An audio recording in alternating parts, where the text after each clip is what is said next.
প্রিয় দর্শক শ্রোতা, এই মন্ত্র দিয়ে যদি আপনি পূর্ণিমা গভীর রাতে এই মন্ত্র পাঠ করবেন, আপনার সামনে জিন পরি হাজির হয়ে যাবে। তবে সাবধান থাকবেন, গুরুর আদেশ নিয়ে এই আমল করবেন। তো আসুন, যে আমল করলে জিন পরি তাদের সর্দার আপনার সামনে এসে হাজির হবে, আপনি তাদেরকে দিয়ে আপনার মন মতো অনেক কিছু কাজ করে নিতে পারবেন।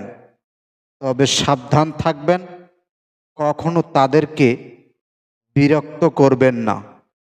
আর এই সাধনায় সিদ্ধির জন্য কিছু প্রসেস আছে, সেটা আমাদের কাছে জেনে নেবেন। তো আসুন, আগে মূল মন্ত্রটি বলা যাক, জেনে নেই।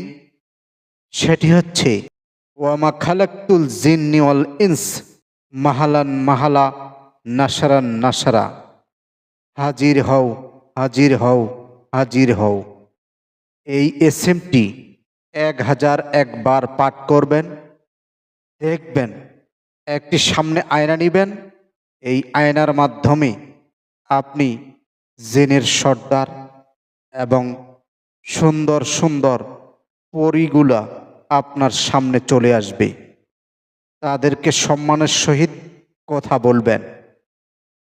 তো প্রিয় দর্শক শ্রোতা, এই বিষয়ে আপনার বুঝতে যদি কোনো সমস্যা হয়, তাহলে আমাদের সাথে যোগাযোগ করে জেনে নেবেন।